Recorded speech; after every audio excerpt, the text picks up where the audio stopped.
अपने बीच में माननीय मंत्री एमएसएमई राकेश सिंचान जी, दुर्गा शंकर मिश्र जी, अमित मोहन प्रसाद जी, सम्मानित डायस, सभागार में उपस्थित अधिकारीगण, अपने पूर्व अध्यक्ष और आईईए के समस्त पदाधिकारीगण का मैं वंदन, अभिनंदन और प्रणाम करता हूँ। उद्यमेन ही सिद्धन्ते कार्याणि न मनोरथे। केवल मनोरथ करने से सिद्धि प्राप्त नहीं होती है।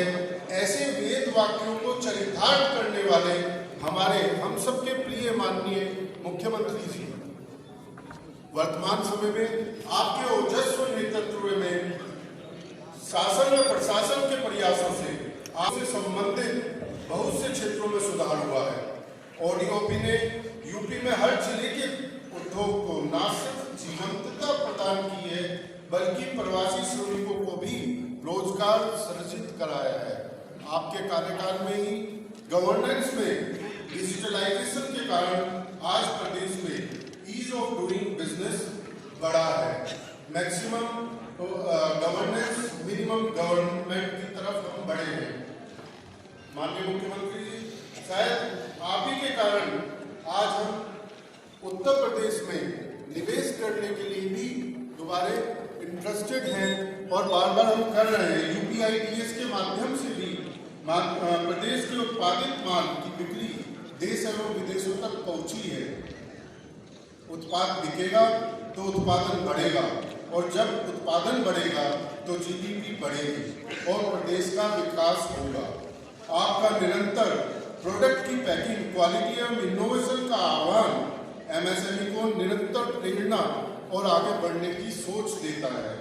आपके इसी आह्वान एवं सोच को आगे बढ़ाते हुए आईईए ने transforming MSME towards industry 4.0 and 48 की तरफ अपने प्रदेश के एमएसएमई को बढ़ाने का संकल्प लिया है, जिसकी अवधारणा हम आपको वीडियो के माध्यम से दिखाएंगे। हम पहले चरण में पूरे प्रदेश में से लगभग 108 एमएसएमई का चयन कर रहे हैं, जिनको हम माइक्रो से स्मॉल, स्मॉल से मीडियम और मीडियम से लार्ज की तरफ बढ़ाने का हमारा प्रयास है। माननीय मुख्यमंत्री जी, आपने हमें 15 अगस्त को ये पंचप्रण दिलाए थे, जिसमें अवसर बढ़ाना है, बेरोजगारी को घटाना है तथा देश को विकसित बनाना है।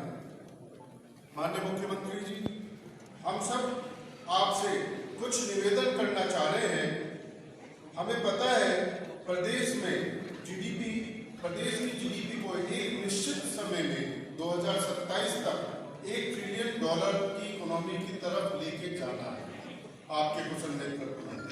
अतः प्रदेश में एमएसएमई के और विकास तथा $1 ट्रिलियन इकोनॉमी में अधिक योगदान हेतु मैं माननीय मुख्यमंत्री जी आपके समक्ष कुछ प्रस्ताव रखना चाहूँगा। प्रदेश सरकार के विभिन्न विभाग यदि प्रदेश की एमएसएमई से परचेज करेंगे तो प्रदेश का सकल घरेलू उत्पाद और बढ़ेगा। इसके लिए आपसे निवेदन है कि यूपी परचेज पॉलिसी 2020 में टेंडर कंडीशन में रिफॉर्म की आवश्यकता है।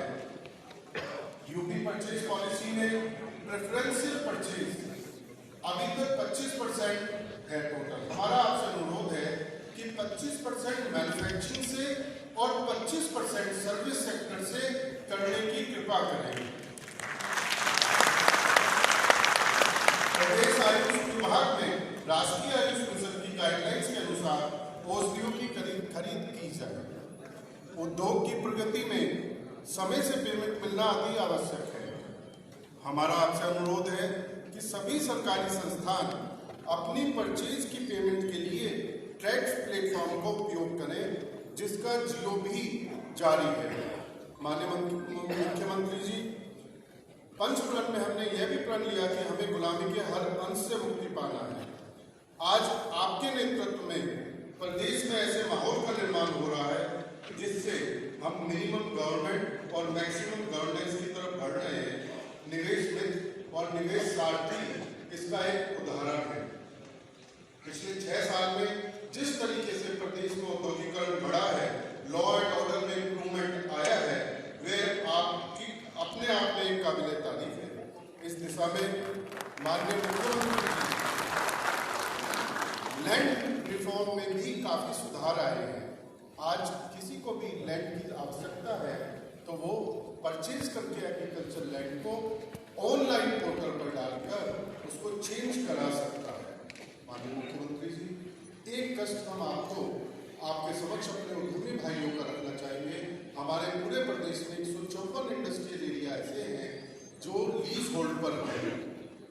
माननीय मुख्यमंत्री जी, कई बार जब अगर हमें प्रोडक्ट को नए प्रोडक्ट को जोड़ना है या पुराने प्रोडक्ट कुछ प्रोडक्ट में चेंज करना है, बैंक से लिमिट लेनी है या लिमिट बढ़ानी है, अपने उद्योग में यदि हमारे पास खाली जगह है और उसको हम किराए पर देना चाहते हैं तो या ब्लड रिलेशन में हमें उस उद्योग को देना है तो हमें बार बार यूपीसीडा और डीआईसी के चक्कर, दफ्तरों के चक्कर लगाने पड़ते हैं। इस समस्या के समाधान के लिए माननीय मुख्यमंत्री जी, हमारा आपसे करबद्ध अनुरोध है कि प्रदेश में लीज होल्ड की औद्योगिक भूमि को इस शर्त के साथ कि इसका भू उपयोग केवल औद्योगिक ही रहेगा, वह अन्य किसी भी प्रयोजन के लिए उपयोग नहीं होगा तथा जो इकाइयां संक्षिप्त समय में कार्य होंगी उनको ही फ्री होल्ड कराने की कृपा करें। मैं अपने संबोधन में दो बस रिक्वेस्ट और करना चाहूँगा। आपने ब्लड रिलेशन में 5,000 के स्टैंप शुल्क के लिए ट्रांसफर करने का लाभ दिया, उसके लिए हम आपका तहे दिल से आभार प्रकट करते हैं। यह प्रावधान औद्योगिक संपत्तियों पर भी लागू हो जाए तो आपकी हम पर बड़ी कृपा होगी। एक सीएम का मुद्दा माननीय मुख्यमंत्री जी, हमारे दिल्ली एनसीआर के उद्योगों के लिए उसमें भी अगर हमें डीजल जनरेटर की परचेज पर कुछ टेक्निकल अपग्रेडेशन स्कीम में उसका समायोजन कर लिया जाए तो बड़ी कृपा होगी। मैं अंत में दो चीजें ही और रखना चाह रहा हूँ। माननीय मुख्यमंत्री जी, आपने पूरे प्रदेश में इंस्पेक्टर राज को लगभग समाप्त कर दिया, परंतु कुछ स्वार्थी तत्वों द्वारा उद्यमियों को प्रताड़ित करने अथवा पिछले दरवाजे से इंस्पेक्टर राज को कुछ विभागों के द्वारा वापस लाने के प्रयास हो रहे हैं।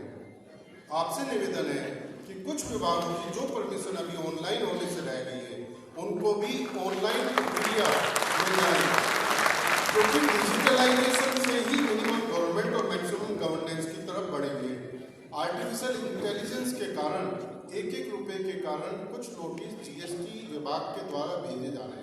आपसे अनुरोध है, सेंट्रल जीएसटी जैसे उसको ऑनलाइन क्लोज करती है उसी तरीके से स्टेट जीएसटी भी उसको ऑनलाइन ही क्लोज करती है। अंत में आपसे निवेदन करता हूँ मैं कि उद्योग बंधु में अगर आपका सानिध्य हमें प्रदेश उद्योग बंधु में मिले तो हम पर हमारी बहुत सारी समस्याओं का त्वरित समाधान हो जाएगा, क्योंकि डबल इंजन की सरकार एमएसएमई के ग्रोथ की संभावनाएं अपरंपार। लास्ट एक लाइन में कहना चाहूंगा माननीय मुख्यमंत्री जी, 1 ट्रिलियन इकोनॉमी की जो उम्मीद रखते हैं उसको पूरा करने के लिए हम सब आपके साथ हैं। मैं यह विश्वास दिलाता हूँ कि इंडियन इंडस्ट्री एसोसिएशन एवं इसके सभी सदस्य मिलकर अपने प्रदेश के इस लक्ष्य की प्राप्ति में पूर्ण सहयोग करेंगे। माननीय मुख्यमंत्री जी, मुझे बताते हुए कि हर्ष हो रहा है कि कल 1 तारीख से 3 तारीख तक हम फूड एक्सपो कर रहे हैं, जिसमें 5 देशों के लोग पार्टिसिपेट कर रहे हैं। मैं सभागार में उपस्थित अपने सभी उद्यमी भाइयों से एक रिक्वेस्ट करूंगा, आज के कार्यक्रम में हमें हमारे मुख्यमंत्री जी की हमसे जो अपेक्षा है उससे प्रेरणा लेकर हमें अपने अपने उद्योगों को आगे बढ़ाना है, क्योंकि हम सभी अपने राष्ट्र की उन्नति एवं समृद्धि के लिए ही कार्य कर रहे हैं। अपने संबोधन को विराम देते हुए प्रभु से प्रार्थना करता हूँ कि हमारे प्रदेश की यशस्वी मुख्यमंत्री जी को लंबी उम्र एवं अच्छा स्वास्थ्य प्रदान करें। आत्मनिर्भर उत्तर प्रदेश व आत्मनिर्भर भारत की तरफ आपके नेतृत्व में बढ़ सके। जय हिंद।